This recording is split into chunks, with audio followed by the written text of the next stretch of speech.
গোৱালপাৰাত চুৰি মোবাইলৰ মেলা, 100ৰো অধিক চুৰি মোবাইল উদ্ধাৰ কৰি বিতৰণ। স্বাধীনতা দিৱসৰ দিনাই মৈৰাবাৰীত উৎখাত বেটাৰী চোৰৰ গেং, 4 চোৰ গ্ৰেপ্তাৰ মৈৰাবাৰী আৰক্ষীৰ।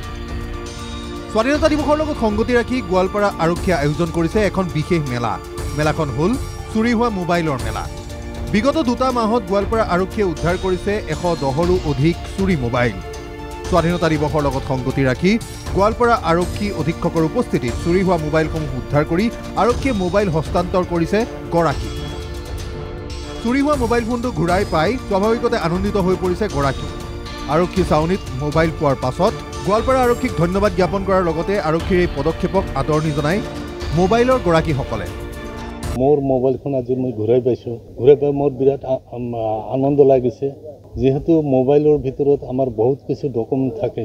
আৰক্ষী বাহিনী ইমান প্ৰাউড ফিল হয় নিজে যে ইমান ধুনীয়া কাম কৰিছে।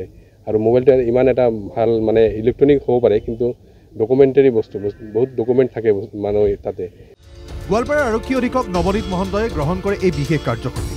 আনহাতে মৈৰাবাৰীত গ্ৰেপ্তাৰ 4 বেটাৰী চোৰৰ গেঙৰ সদস্য, উদ্ধাৰ 60ৰো অধিক চুৰি বেটাৰী। গ্ৰেপ্তাৰ মাজহাৰুল ইছলাম, আবুল কাশেম, আবুল হানিফা, ৰবি হুছেইনকো গ্ৰেপ্তাৰ। নিশা মৈৰাবাৰী আৰক্ষীয়ে মৈৰাবাৰীৰ বৰথল কছাৰী গাঁৱত অভিযান চলায়। অভিযানত আৰক্ষীয়ে গেংসহ বৃহৎ পৰিমাণৰ চুৰি বেটাৰীৰ লগতে চুৰি সামগ্ৰী উদ্ধাৰ কৰিবলৈ সক্ষম হয়। বেটাৰী চুৰি গেংটোৰ লগত আৰু বহু লোক জড়িত আছে বুলি সন্দেহ প্ৰকাশ কৰিছে আৰক্ষীয়ে।